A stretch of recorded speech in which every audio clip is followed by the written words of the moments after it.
Yo, what's up guys, it's your boy Sami here. Today we are gonna see, what if Naruto falls in love with Bonney and Violet, part 1. Hope you'll enjoy this video. So before we start, please subscribe to our channel, and like this video. And also make sure to check out the author of this fanfic, AizenTheGoat, and support him for writing this awesome fanfic. Link is in the description. So let's get into the video. Sitting in a bar somewhere in Swallow Island was a young man in his early 20s. He has faint shadows right under his yellow eyes, and his mouth is usually seen in a smile. He has dark hair, a majority of which is obscured, save for his sideburns, and small goatee by the northern-style fur hat that he wears, which is white, and has spots on the bottom, and along the rim. The man has many tribal-style tattoos, and has the letter tattooed on each of his fingers. He's the captain of the Heart Pirates Trafalgar Law. Taking a sip of his drink, he thinks to himself, where should I check for my next crew member? In terms of numbers, I'm behind a large majority of pirates. I have Beepo as my navigator, and a few others, but I'm still missing a first mate. Putting the drink back on the stool, he hears someone speak from one of the tables behind him. Yeah, he got another one. This guy's been taking pirates out left and right. He hears someone say. A fellow pirate if he were to guess. He couldn't sense anything special about him though, just a regular pirate. From what I've heard, he only targets people with bounties higher than 100 million. Another one pitched in. That reminded him of the wanted posters he'd seen snatched earlier in the day. Pulling them out, he sees Straw Hat Luffy and pirate hunter Urano Zoro, both with bounties over 100 million. Quite a few have bounties that meet this guy's criteria. Even me at 200 million. He thinks while putting the posters away. Still, for this guy to be taking out pirates like that must mean he's strong. This was interesting. He stood up and walked over to their table where they were discussing it. This bounty hunter you guys are talking about, where is he? They look at him strangely for a second, probably trying to figure out who he was before shrugging. He's here in North Blue. His last target was at Minion Island about a day ago. One of the guys replied. Last I heard, he's taken down 17 upcoming pirates so far. All with bounties between 100 to 200 million. The crazy thing is most of them were devil fruit users. Said another one of the guys. This guy is taking down devil fruit users by the bunch, huh? He thought to himself before asking another question. Does he have a name? He noticed they only referred to him as a bounty hunter. It was the guy who first answered who spoke. His real name is unknown, but everyone who's heard of him calls him the Deathdealer. Hearing that name must have gotten someone's attention because the man at the end of the bar where Law had been sitting spoke next. The Deathdealer, I've heard of him. Word is he's got a perfect record in his hunts. Not one of his targets has managed to escape him. He says before paying his tab and leaving. Muttering a quick thanks to the guys at the table, he went back to his original spot in the bar. He sat forward and rested his elbows on the wood. The Deathdealer, huh? This is worth checking out. He thinks before leaving Simbiri on the counter and leaving. He walked for 10 minutes before arriving at the Heart Pirates ship Polar Tang. Walking inside, he was greeted with 3 people. The first is Beepo, a white bear minkman. He wears an orange jumpsuit that bears the Heart Pirates Jolly Roger. He also wears small brown boots and has sharp teeth and claws. He's the crew's navigator. Next is an average-sized lean man with red hair that reaches his shoulders. Like the other Heart Pirates, he wears a beige overall, with their Jolly Roger displayed on the back and the chest pocket, as well as brown boots. He wears a blue hat with a red brim, and is always seen wearing sunglasses. There is also a tattoo located on his forearms. This is Shachi. Finally, another man dressed in the same manner as Shachi, though his hat read Penguin on it. This is Penguin. Shachi, Penguin. He said, getting their attention. Go gather the rest of the crew, we'll be leaving soon. They nodded before heading out. The captain turned his attention to his navigator, and spoke. Beepo directs us to Minion Island when they get back. Beepo nodded, and prepared the ship but still asked. You seem to be in a rush, Captain. What's going on? Law placed his Nadachi along the wall, and laid back. I've heard something interesting recently. This may be what I've been looking for. He answered, and closed his eyes. Half an hour later they were setting sail. 2 days later, on Minion Island, in a relatively empty part of the island, there were 2 inhabitants. Though only one was of importance as the other was now lifeless. He was an average-sized young man of about 22. He had spiky blonde hair, and wore all black, except for his dark blue jacket he had on. Black pants along with a simple black undershirt. On his waist was a dark blue sheath for a katana. That's another one down. The young man says as he pulls the blade out of the man's back. The blade itself is a regular curved blade. The crossguard of the sword was in a horizontal Z shape, and the hilt was also dark blue in a diamond pattern. Sheathing the blade, he pulls out a wanted poster, and draws an X through the image. Rolling it up, he puts it away before bending down to pick up the now dead pirate. This is getting too easy, he said, throwing him over his shoulder, and walking away. It was only a 2-mile walk before he made it into town. Looking around the snowy city, he finally found the nearest marine bounty station. As he approached the building, he noticed a man leaning up against the side of the building. He was in jeans and a black jacket with his hood up. He kept his eye on him for another second before continuing with his day. It was only 10 minutes later when he emerged, the body now belonging to the Marines. He noticed the man was still there, but hadn't moved an inch from where he had been. Not paying it any mind, he counted his money. He continued doing so as he walked in the same direction where he had killed the last target. 114 million. Pretty good. Still getting kind of bored though. He grumbled to himself. He continued to walk for another few minutes before suddenly stopping. In the blink of an eye he turned around and swung his katana in the air. The house nearest to him began to fall apart, and in the dust he saw a shape get out of the way. I knew it, he thought. Someone had been following him since he left the bounty station, and he had a feeling he knew who it was. As soon as the dust cleared up he found out he was right. It was the same guy hanging out outside of the bounty station. Yo? The man said, most of his face still obscured by the hood. The only thing he could make out was a goatee. Are you the one they call the Deathdealer? The man questioned. Depends. Who wants to know? The young man replied.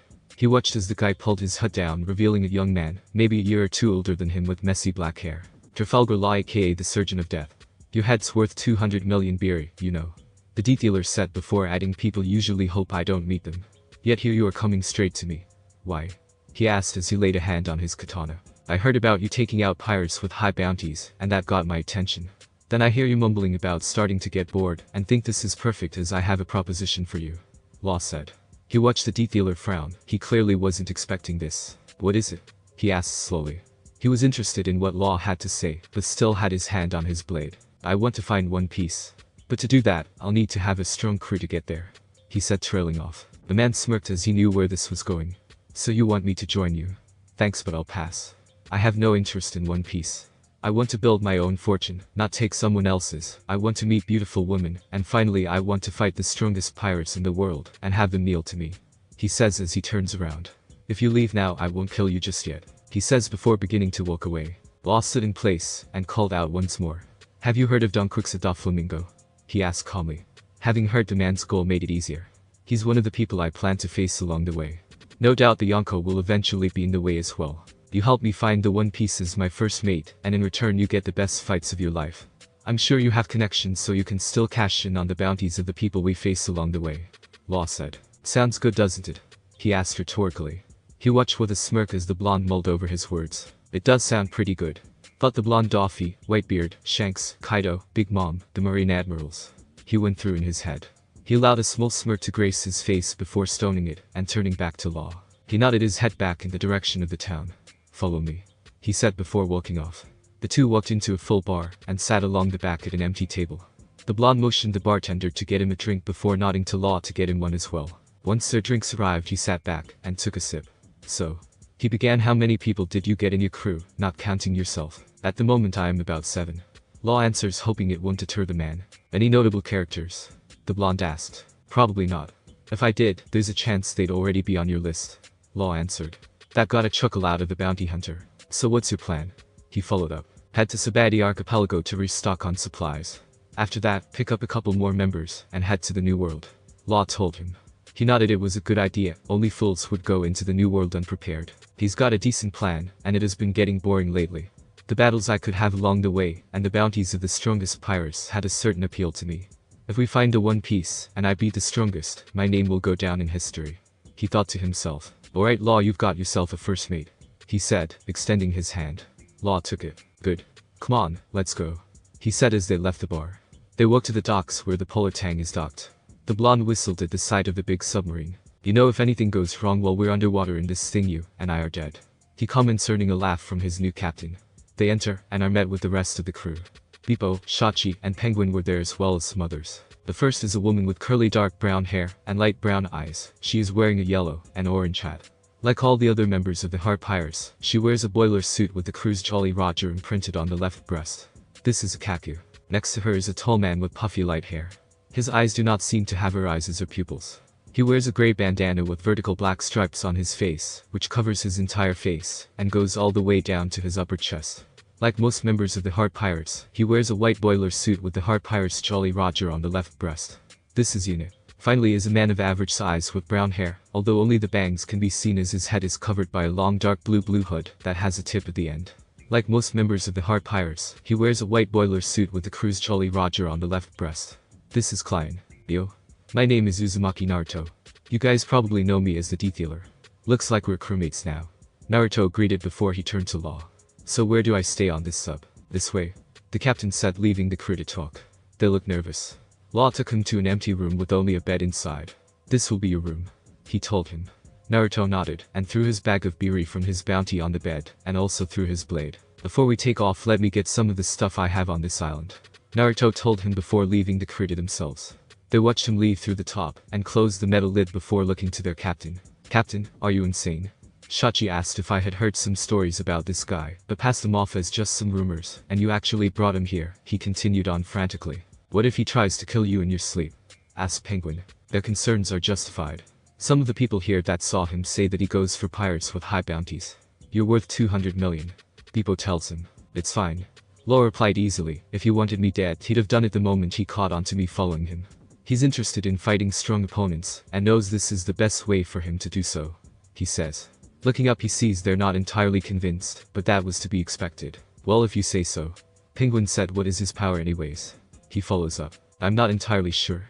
Law replies, he's skilled with a sword as he was easily able to slice up a house with no problem, but as far as his devil fruit I don't know. He answered. As he did, he heard the latch open, and in came the blonde once more.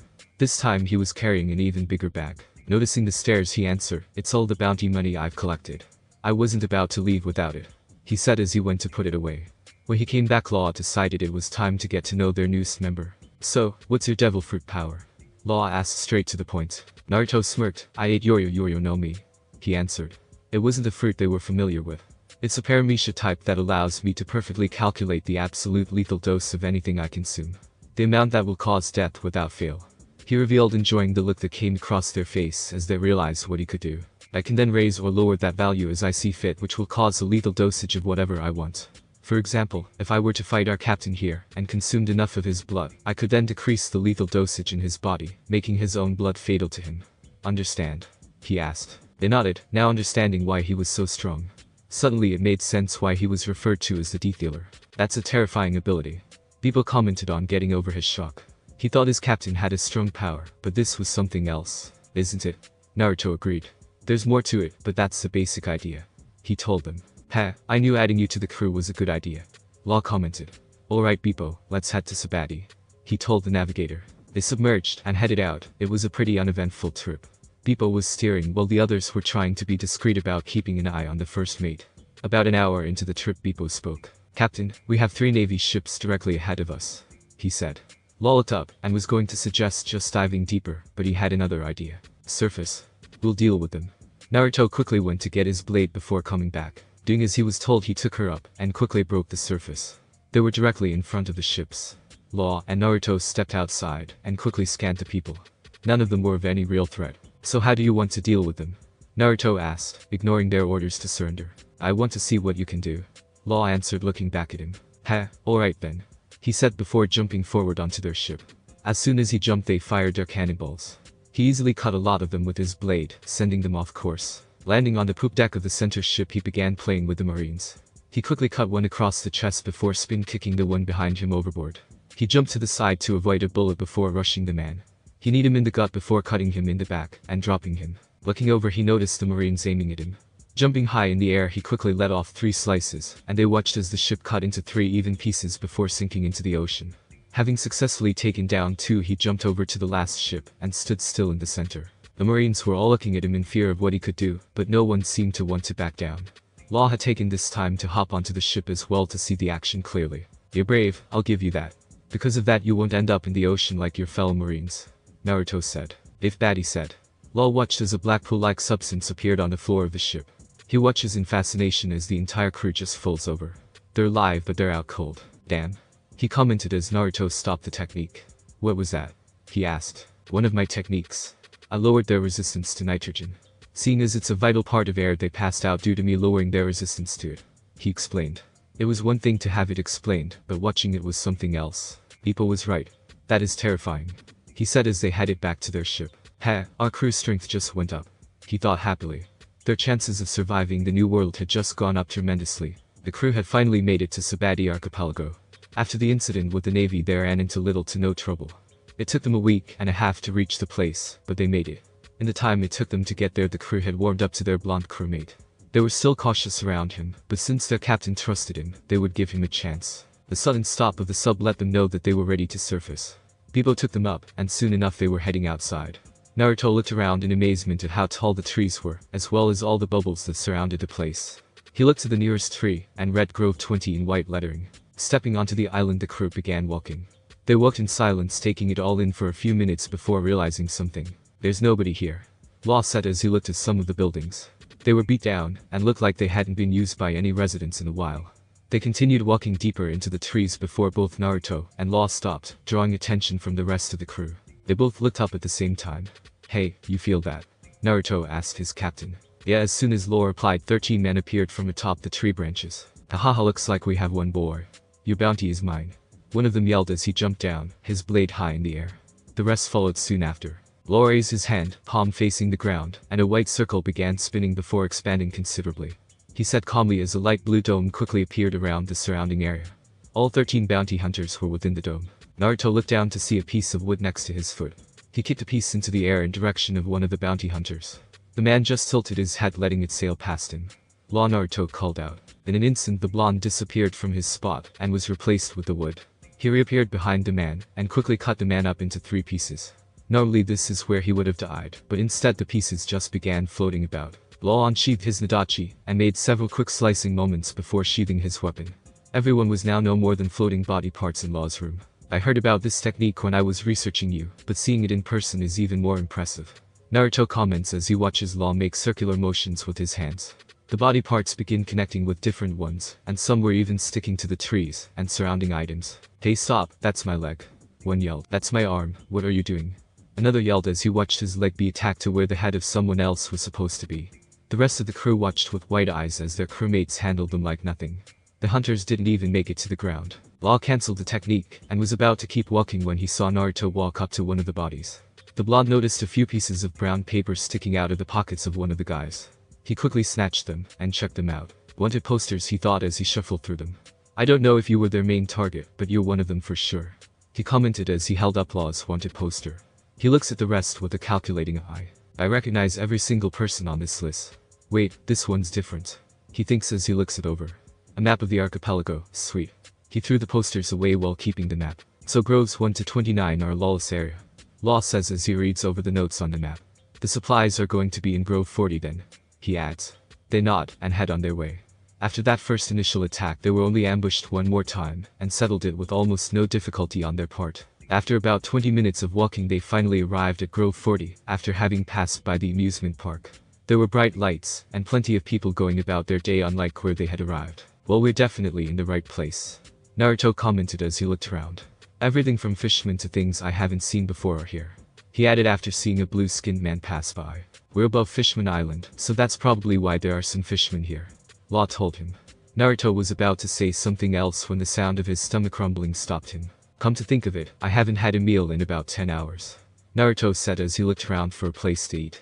Bippo and the others murmured in agreement. "I could go for some food myself," Law said as he walked forward. Not too far away was a decent-looking restaurant, and if the smell coming from it was any indication it was rather good. They were seated near the back of the restaurant, and were given appetizers. As Naruto was taking in the environment he noticed 4 people who stood out in the building. The first was an older-looking man surrounded by a few others wearing similar suits to his standing behind him as he ate. He is a short man with a stocky build whose appearance is somewhat similar to that of a mafia boss. He sports an oiled-up and slick-back hairstyle befitting that of a crime don. His facial features have a very stern look to them, further accentuated by his rather sharp but hooking beak-like nose. He also has 5 o'clock stubble on his upper lip. He wears a black and white pinstriped attire, complete with a green scarf around his neck, with the excess tucked inside the suit. His name is Capone Gang Beach, captain of the Fire Tank Pirates. His head is worth $138 million. Diagonal from him was a tall, muscular man with pale skin and bright red hair, resembling flames. His nose has a particular shape, being quite pointed, and having little protrusions on both sides.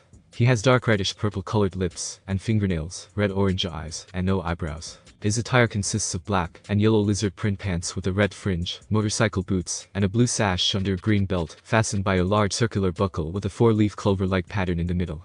He also has a slim bandolier, also with minuscule bolts that go diagonally over his right shoulder, then ties to his waist. His name is Usus Captain Kid. His head is worth $315 million. The next one was a female who was currently sitting atop the table with multiple plates stacking up at a rapid pace. Her outfit consists of a white low-cut tank top that exposes both her midriff and cleavage, along with a pair of orange and black striped buckled shorts with long thin suspenders. She also wears black high-heeled boots which reach up to her calves, with large laces coming from the openings, and a pair of hot pink and dark red stockings, with a yellow sun-like motif on them. The hat she wears is a green fur with a light green lining. She has an anti-eyebrow below her right eye, bright red lipstick on her lips, and is sometimes seen wearing a brown fur jacket. She has long pink hair and purple eyes. Her name is Bonney, captain of the Bonney Pirates. Her head is worth $140 million. Finally was a man with incredibly long arms, and he had 2 elbow joints on each arm.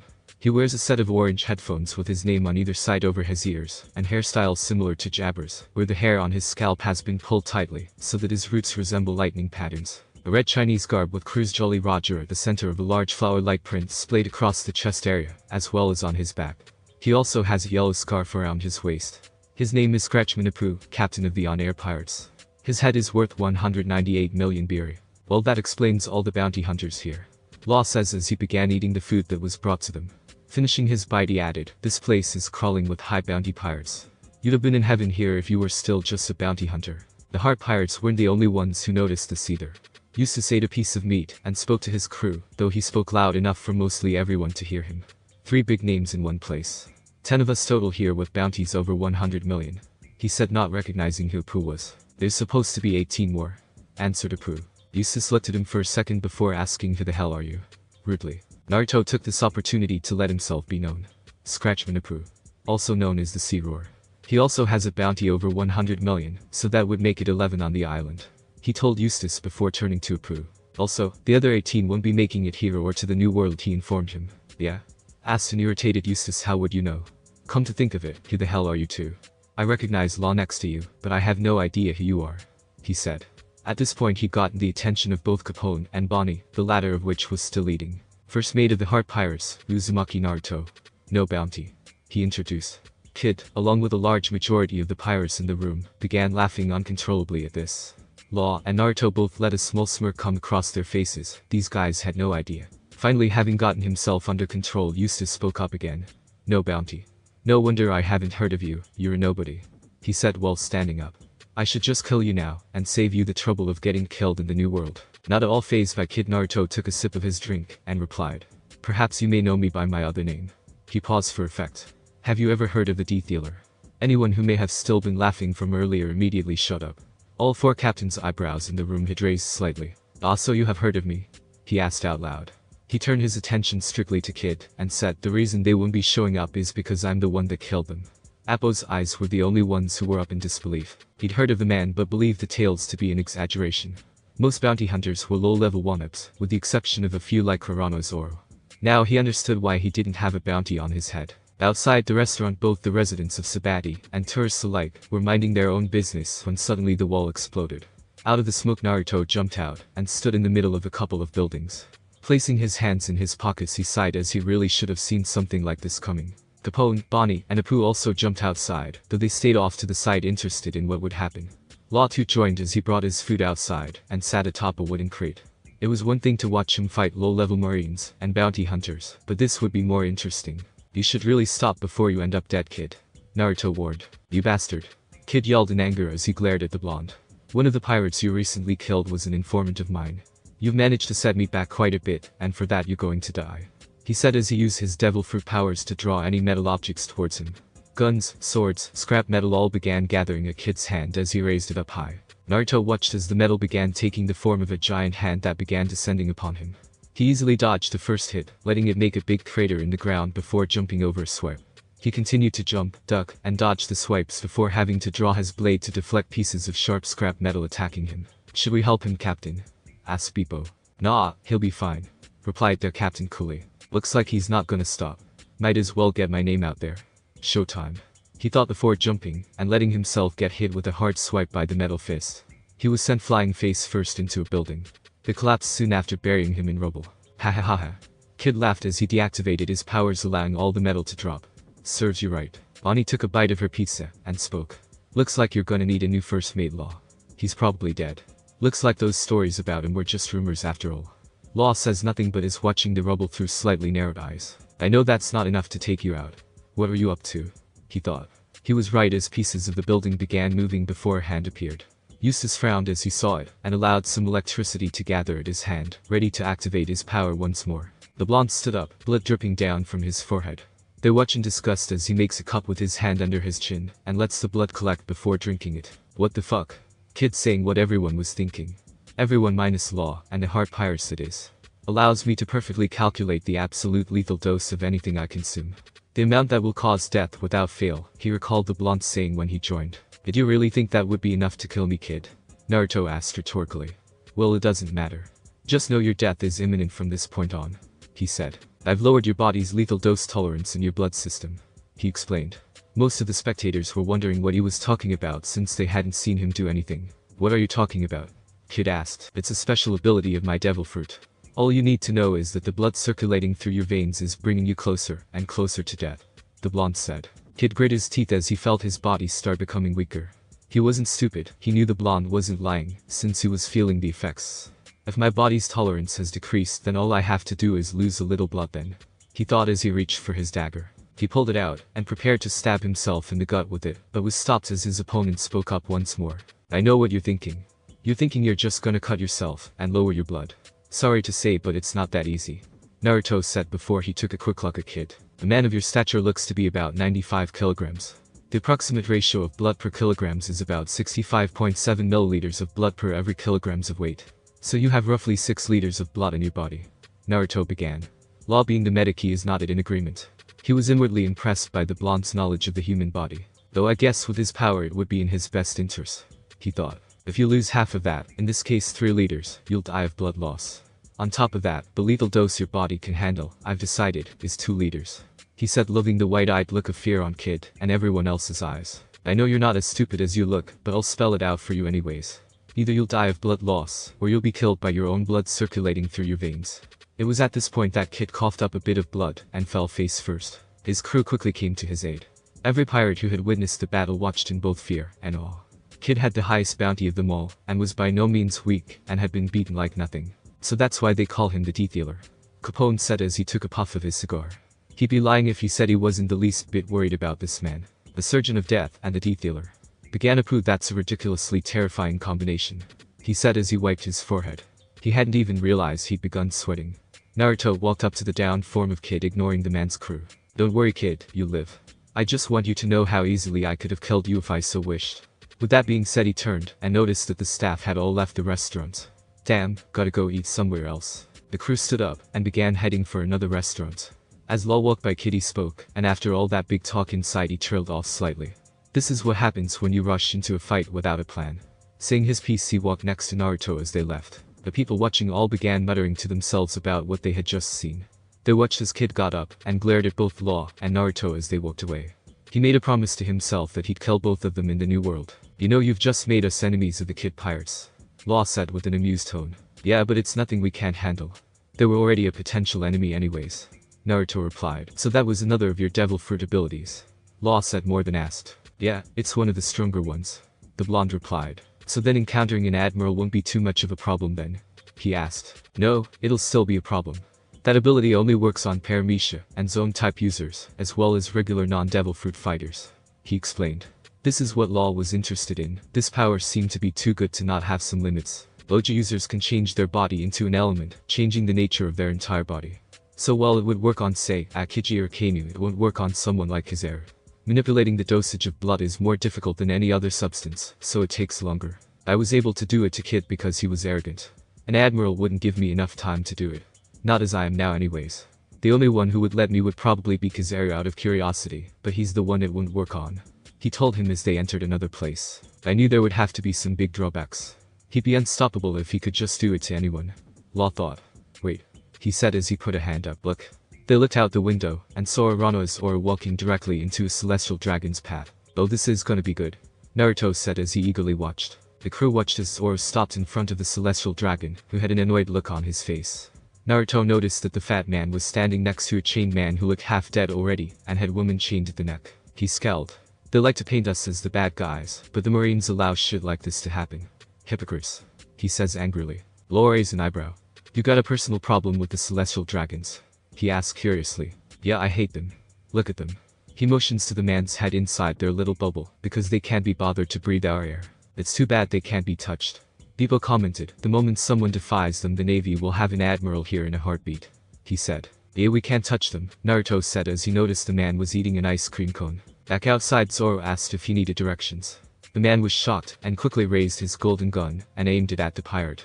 Anyone with any observation skills noticed Uranoa smirking and got ready to strike. He's gonna do it, said Law, an entertained smile slowly creeping onto his face. They watch him dodge the bullets fired and pull his blades out of their sheath. Just as he was going to go for the killing blow, they watched as he was tackled to the ground by Jewelry Bonney. While everyone was preoccupied watching what was going on outside, Naruto quickly snatched an ice cream cone from a waitress that was nearby quick enough not to be noticed. Won't get a chance like this again, will we? He whispered to himself. He didn't know that Bebo had heard him. Watched as the fat man turned around to leave while continuing eating his dessert. The moment the man finished the cone, Naruto quickly downed the ice cream and looked at the retreating dragon with an evil look on his face. Did you just ask Bebo? I'm going to lower it slowly throughout the day. I guarantee this much though, by the end of today the world will have one less asshole. He says, chuckling as they continue eating. After their meal they left the building, and the crew discussed what supplies needed to be obtained. I'm gonna go check out a pharmacy I saw a while back. Law said. Bebo, Shachi, and Penguin would be joining him. Well, I'm gonna head to Sabati Park and see what I can do. Naruto said. Alright then, we'll meet back here in an hour and a half. Law told them, and they headed in their own directions. It didn't take him too long to reach the park, and the first thing that stood out to him was a certain man. He was wearing a red vest with a brown straw hat. Minky D. Luffy, 300 million B-rate bounty just barely below kid. He said to himself. Had he still been a bounty hunter he would have attacked then and there. He shrugged and continued with his business. Unless Law wanted him dead he'd live. I never thought I'd be taking orders from someone. Good thing I'm not prideful. He thought to himself before looking around. He didn't have to look for long as he noticed an attractive older woman sitting by herself on a bench. He smiled brightly. It must be my lucky day, he thought as he approached her. His luck with women was still good as an hour later the two found themselves sharing a drink as he listened to her tell him about herself. He was listening to her tell him about how flexible she was when he heard something rather interesting. It was thanks to his time hunting that he was able to pick up the conversation.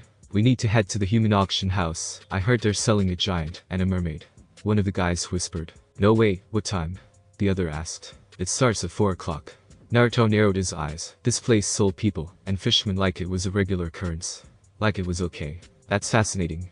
Naruto told the woman. Well, sorry to cut this short, sweetheart, but I have to go. If I'm around again soon I'll look you up. He told her before he headed back to their meet-up spot. A shame, this one looked like she was one of the wild ones. When he made it back to the meet-up spot he noticed that the crew had already gathered. Hope they haven't been waiting long. They noticed him, and Law nodded to him in a specific direction, and began walking. We're going to Grove 1, he said as he caught up to them. I heard about an auction, and wanted to check it out, he explained. I was just about to tell you the same thing. Bebo noticed that Naruto was the only one of them who didn't have anything on him, and asked him about it. Oh, I spent my time with this gorgeous woman I met at the park. He answered happily. The crew sweat dropped. Of all the things he could have been doing he decided to spend his time hitting on women. Anyways, I overheard some guys talking, and apparently they're selling a mermaid and a giant. That seems to be what has people excited. He told them. The people around here hate the fishermen and merfolk. He told them as they walked if they really do have a mermaid I wouldn't doubt it if the celestial dragon showed up. They all walked in silence from that point on. They made it to the auction house as everyone was arriving. Many of these people were older, and most likely some sort of noble. They walked inside, and sat almost in the center of the rows towards the left side, if you're looking down from the entrance. Law and Naruto took their seats with the rest of the crew being one row behind them. Bebo even held on to Law's Nadachi for him. As they waited for the auction to begin they heard a man and a woman speaking about what they were looking to buy. One was in the market for a giant, whereas the old man was trying to buy some eye candy. These people are sick. Bebo said quietly. Shows how corrupt the Marines are if they turn a blind eye to this. Law says lazily. The seats began filling up fast, and as Naruto was seeing who was here he felt an elbow to the ribs. Looking over he noticed Law nod somewhere in the direction behind them. Turning his body around he noticed that, there, next to the entrance were the kid pirates. They were looking at the two celestial dragons that had just arrived, and were making their way down. Celestial dragons, slaves, human shops. When the people in power act this cruel and greedy, it makes common criminals like us look pretty humane by comparison. When scum like that are the ones writing the rules it creates more scum. Kid said. They hate pirates, but they're the ones who made them. At least we're honest about being bad people, right, killer? He asked his first mate. Seems like he feels the way we do somewhat to a degree. Law said. They watched as one of his crew members spotted them, and told his captain. Kid looked at them and glared, still being pissed off about what had transpired earlier. He got even angrier when he saw Law smirk and flip him off. Kid began to walk forward but was stopped by Killer. Relax, Captain, if we cause a scene the celestial dragons will get angry, and if we do anything to upset them the Navy will send out an admiral. He argued with his hot-headed captain. TSK. Just you two wait. Kid said angrily as he took one last moment to glare at them before turning away. Finally the auction began, and the first to be sold was a male slave, followed by a pack of male slaves. They were really selling people like they were a pack of soda. After those two, Disco announced that the next was a woman. She seemed to be rather young, perhaps in her mid-20s, and was dressed like a maid in a green and white outfit. Naruto overheard the same older man from the beginning, saying how this one was his. He hears Disco mention how she could cook, clean, and be good at a countless variety of games. Law. Naruto calls. The man glanced at him. She doesn't look like she's from Sabati, does she? No. If I had to wager I'd say she's been kidnapped. That's usually how people end up here. He replied. Naruto watched as she looked at everyone with frightened eyes before her eyes met his, and she mouthed, please help me. The crew heard the bids begin at 600,000 all the way to 3 million by the old man. How many people does the polar tang hold? Naruto asked suddenly. The crew looked at him, and noticed he hadn't taken his eyes off of the girl, likewise she was still pleading for help. Law had an idea of what he was up to but responded anyway. It'll hold an entire crew of over 25 people. But she's not from around here, and has nowhere to go. How would you feel about adding someone for a while? If she's got a family somewhere we can just drop her off. He asked, shocking the crew members. Law sighs. For a feared pirate killer you seem to have a lot more compassion than you let on. Go ahead. He told him. Any more bidders? Disco called out loudly. 3,500,000 biri. Naruto called out, holding up the number that was under his seat. Everyone turned to look at him, including the pirates, who seemed just as shocked to hear him make a bid on a person. 4,000, the old man began before Naruto cut him off, offering 5 million. The old man grit his teeth before standing up and yelling out 10 million biri. He turned to look at Naruto with a smug expression. 11 million, Naruto countered calmly. He had taken down numerous pirates worth over 100 million, this was nothing to him. The old man's mouth dropped in shock that he'd been outbid, and watched as Disco danced around happily. Any more bids? He asked before slamming his mallet down on the wood. She's your number 44 for 11 million biri. He yelled loudly. Naruto watched as she sighed a breath of relief, knowing she wouldn't be sent to an old man. She now hoped that he'd be kind to her.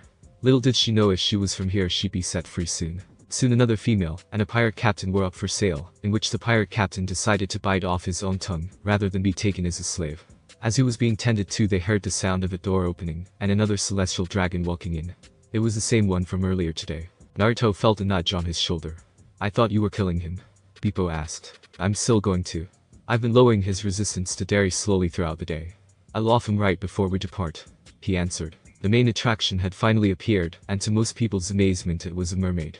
Naruto recalled she was the same person that he'd briefly seen with Straw Hat earlier today. The bids didn't even get to begin as the moment she went on sale the fat celestial dragon bid 500 million biri. Even though there was no one to compete, Disco asked if there were any other bidders. As soon as he was finalizing the transaction the entrance doors blew up. When the smoke cleared up they saw Luffy yell for his friend before rushing down the stairs. This'll be interesting. Law said as he watched the events unfold. Unfortunately his friend tried to hold him back, but in the process revealed 4 extra arms, allowing everyone to know he was a fisherman. The crowd panicked and began throwing things at him before the celestial dragon that bought the mermaid shot him. The one they called Hachi rolled down a few sets of stairs before stopping. Luffy began walking towards his target before a hand grabbed him. Is he really about to kill a celestial dragon in front of everyone? Naruto thought to himself as Hachi tried to talk Luffy out of it. For a brief second it looked like he was successful, until the fat man sealed his fate by telling him he was annoying, and was ready to shoot him again. That was the last straw as Luffy walked up to him dodging the bullets as he fired. He pulled his hand back, and punched him so hard he shot into the crowd up a few flights of stairs. It was completely silent. Everyone couldn't believe what they had just seen. Both Kid and Law smirked as they too couldn't believe that he was crazy enough to attack like that. You? Yelled the other celestial dragon. You dare touch my son? He yelled as he too pulled out a gun, and began shooting at Luffy. The room erupted into panic as everyone minus the pirates began evacuating. Well, that 300 million biri bounty was definitely well earned. Law said as watched from his seat not bothering to evacuate. That Straw Hat is one crazy bastard. Kid told Killer. The Straw Hats began fighting with the guards while trying to rescue their mermaid friend. We need to hurry before the Navy shows up. One of them yelled. Hey Straw Hat. Law calls out. Luffy turns to him with a confused look. The Navy is already here. Luffy asked who he was but was ignored as the surgeon continued speaking. They've been here from before the auction even began. I don't know who they wanted, but I doubt they expected someone to punch a celestial dragon, he said. He then let out a small laugh before adding, that was an interesting show you guys gave. Naruto however turned everyone out in favor of looking for St. Charles, as he now knew he was called. Damn, if I kill him Straw Hat will probably get the credit for it. Damn it all. He cursed before he sensed a strong burst of haki. Looking at the source he saw an older looking man who any pirate worth a damn would know. Well, I'll be damned, he muttered. Silvers rarely walked forward calmly to look at the situation. For an old man he's still ridiculously strong, Naruto thought in amazement. If he wasn't impressed then he was after watching the man remove the slave collar from the girl with his bare hands. Soon after the skeleton from the Straw Hat crew gave the slaves the keys to the collars and set them free. Well, that saves me 11 million beery, he said to himself as he saw the girl leave. You must all be incredibly strong to withstand that, Silvers complimented. I never expected to meet such a big shot. Dark King Silvers rarely. What's a legendary man like you doing here? He asked. Before they could talk everyone heard the voice of the Marines outside speak to them. Alright criminals, release the Roswolk family at once. An admiral will be arriving shortly. I suggest you turn yourselves in, they said. Not only are we caught up in this, but we're being treated like accomplices. Law says not at all phased. Well, I got to see Straw Hat do something crazy, so there's that. But I'd rather not run into an admiral if I can avoid it. I guess I can help you guys out and show you how a real pirate takes care of things, he said as he walked towards the entrance. This angered both Luffy and Law. This was the first time he'd seen his captain actually mad about something so far. Like I'm going to let him show me up, Law says as he grabbed his Nadachi and followed suit. Luffy said nothing but also began walking. He stood up but said nothing and followed along as well. As he walked he could hear them arguing about going back inside and who would be the one to take care of it. I told you to go back inside and I'll handle this, Kid said to them. Tell me what to do again and I'll begin by getting rid of you, Eustace, Law told him angrily. Law, I'm going to go make sure our ship is fine. If the Marines found it or seized it, we're screwed. I can't go the quick way so I'll have to go the same way we came, he informed him. Law smirked. Yeah, I'll handle it here. Naruto dashed forward and ran directly at the Marines. He pulled out his blade and cut through them just enough to make a path to let him through. He could hear them begin firing at him before their attention was diverted back to the three captains. Soon enough he was deep enough in the trees to lose them. As he ran he heard multiple explosions behind him. They'll be fine. Some low-level pirates like that won't be enough to stop them, he thinks before continuing on. He ran for a good 5 minutes before stopping and jumping up onto the branch of a tree. Hiding behind one of the thicker branches he looked over and saw a bunch of Marines gathered. TSK. Normally this would be easy work, but I don't want to fight a bunch of weaklings right now, he murmured to himself. Be on the lookout for a Straw Hat, he heard one of them say. What about kids and Law? Another one asked. Just look out for anyone over 100 million beery, the commander told them before they moved. He waited until they all passed him by and jumped down. He continued his run until finally he saw the town come into view. He suddenly stopped as he felt the ground shake violently. That was stronger than the ones I felt a few minutes ago, he thinks to himself. It came from up ahead, which means he let a smile appear on his face. An admiral is here. He ran into town with a part of him hoping he'd run into whoever was sent. Once he made it into town he noticed it was mostly deserted. The knowledge of an admiral coming scared everyone enough to leave in a haste. When he made it to the center he noticed this part had people. Everyone seemed to be circled around a man in a yellow suit. Kizaru Naruto cursed. Of all the people. Looking around to make sure he wasn't seen yet he noticed a recently abandoned building and saw something that caught his attention. That will come in handy considering Kizaru is here, he thought as he went to retrieve it. When he got back he watched as the admiral walked up to Basil Hawkins and asked him a question. I'm looking for a man named Centimero, have you seen him? Captain Run, we'll hold him off, one of his crew members told him. Don't panic.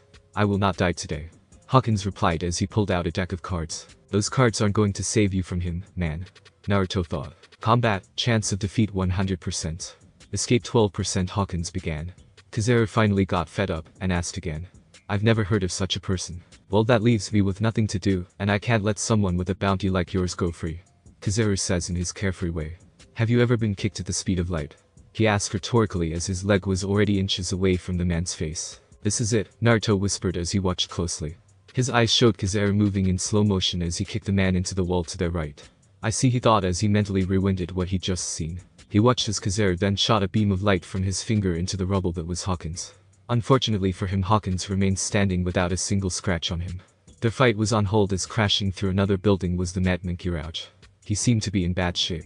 From the same hole Kuma appeared and was walking towards the downed pirate. Soon after X-Drake joined the battle and took on the giant man by turning into a dinosaur via an ancient's own devil fruit. It proved to be useless as he transformed back only seconds later due to being blasted. Wasn't that Kizaru's attack? The blonde wondered. He watched as Yurao stood up once more, but was ultimately downed again, as Kizaru casually kicked him through 4 buildings. The man effortlessly dispatched Scratch Manapu as well. It was at this point that the blonde decided he'd waited enough. He walked forward and coughed into his hand. The sound caught the Admiral's attention and turned to look at him. What's this? The man asked. Naruto didn't grace the man with a response, but was going over what he knew in his head. Alright. His light-based attacks are mostly linear, unless he uses his Yata no Kagami to bounce his light off any surface. Even then, any attack that turns him into light requires a second or so before taking effect. He thinks to himself. Well? Kizaru asked. You know, I was going to capture the Straw Hat, Law, and Kid, but it seems you want to be first. He continued. I doubt it. Naruto replied, though I have noticed something.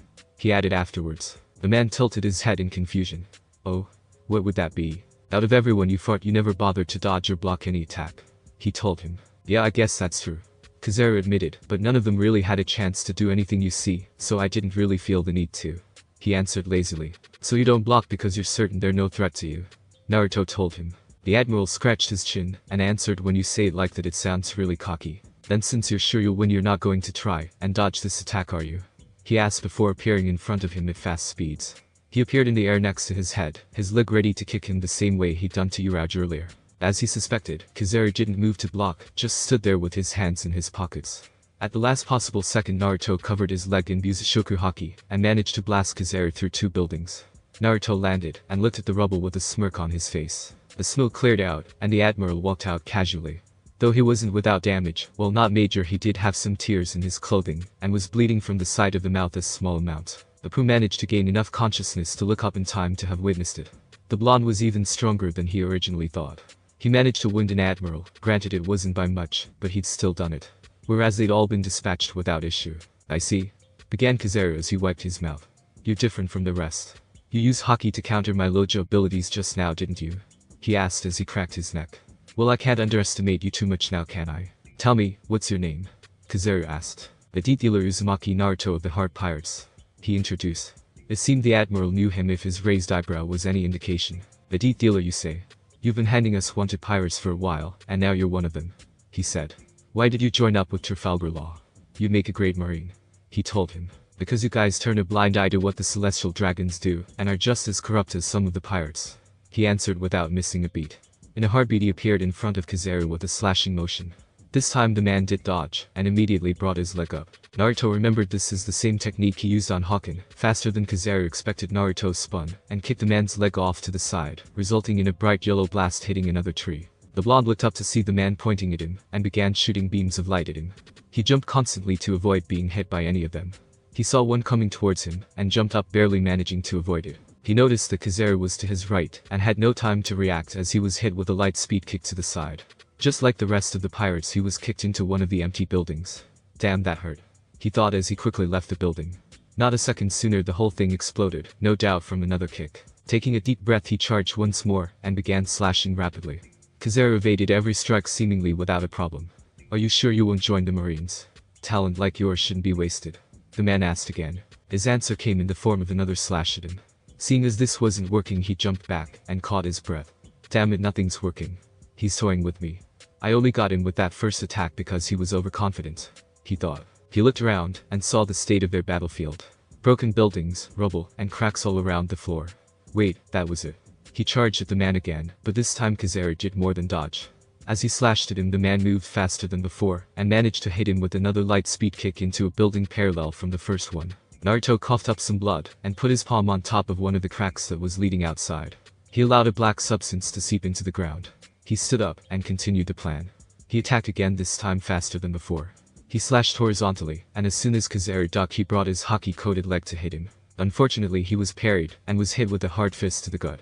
He was hit with enough force to drop him on the spot. Seeing another crack, he stealthily allowed another black substance to seep into it. This same routine happened one more time before the blonde decided it was all or nothing. Picking himself up, he wiped the blood from his mouth, and stared down the Admiral. Oh, you're still able to fight. How scary. He taunted. You like to taunt your opponent. Let's see how you like it. He thought. Give bat, he said. Kizaru watched as a large black pool appeared from the blonde, and expanded enough to cover most of their battlefield. Kizaru looks down, and sees the ground is still solid, and tilts his head in confusion, wondering what was going on. Hearing a bubbling noise, he sees 3 large orbs appear on both sides of him and behind him. They appeared large enough to absorb a man completely. As he was about to ask the blonde, he began coughing and bleeding from the mouth. Congratulations. You're stuck in my gift bag. This is one of the techniques that earned me the name the Deathdealer. I wouldn't go into the specifics, but just know your blood is slowly killing you now. Naruto told him. Come on, take the bait. He thought. Kizaru coughs up some more blood. My blood, you say? Must be related to this substance. He said to himself. His body began to glow yellow, and Naruto knew this was it. Bingo. Only one place to go now, he thought as he gripped his katana harder. He noticed Kizaru had a habit of appearing behind his opponents before kicking them away. The moment he saw the man completely covered in light, he coated his blade in haki and turned around. Just as Kizaru appeared behind him, a splash of blood was seen as Naruto managed to cut the man's torso right as he materialized. In the brief moment of surprise, Naruto grabbed the man's admiral jacket from his shoulder and took off. It had been a difficult task to have Kizaru end up behind him. Now all he had to do was make a break for Grove 20. As he ran, he remembered what he had taken from the building before his fight even started. It was probably cracked, but it should still work. As he sprinted away, he heard it. Yata no Kagami, knowing he only had one shot, he turned around and brought out a conveniently sized mirror. Luckily, it only had one crack in it. He saw the light coming and allowed the light to reflect in another direction devoid of any building and dropped the mirror. He picked up his speed and took off. He briefly looked back and saw Kizaru wasn't coming. Whether he let him get away or his plan worked, he couldn't tell, but he didn't care. I got way in over my head thinking I stood a chance. I'm no match for Kizaru yet, he thought as he headed for the sub. After 2 minutes of non-stop sprinting, he made it and ran inside. It appeared that his fight with Kizaru had taken longer than he thought, as the entire crew was already there and they had a new addition. We gotta go now, he told them. Having never seen the blonde this worked up, quickly set up the sub and submerged. He took a seat and caught his breath. Now that they were in the clear, he noticed they were pretty roughed up as well. What happened to you guys? He wondered how some low-level marines could do this much damage. We were attacked by Kuma. Law said, frowning. Hearing this, the blonde also frowned. How? I saw Kuma beating X-Drake and Urauch, he told them. Perhaps they were clones then, Bippo said out loud. Bippo took a look at him and noticed the blonde himself was in pretty bad shape. What happened to you? He asked. I ran into Kizaru. The crew's eyes widened at the revelation. Shachi was the first to break the silence. No way. You ran into an admiral and survived, he said with amazement. He underestimated me, but in the end he still won. I only managed to land 2 hits on him. A kick and 1 cut to his body. I took much more damage than he did. Penguin, who hadn't said anything, noticed what the blonde was holding, and his eyes almost popped out of his head. Is that Kizaru's admiral jacket? He asked. Naruto smirked. Yeah. The bastard was taunting me the whole time, so I figured I'd pay him back for it. I planned a trap as I was getting beaten, and took his coat in the brief moment of surprise after I cut him, he explained. He winced as he tried standing. Honestly, I'm surprised I made it here. I'm sure Kizaru will probably aim to kill me next time. Finally, he looked towards the others and asked, what's Jean Bart doing here? Thanks for watching my video, and make sure to check out the author of this fanfic. Link is in the description. See you next time. Till then, sayonara.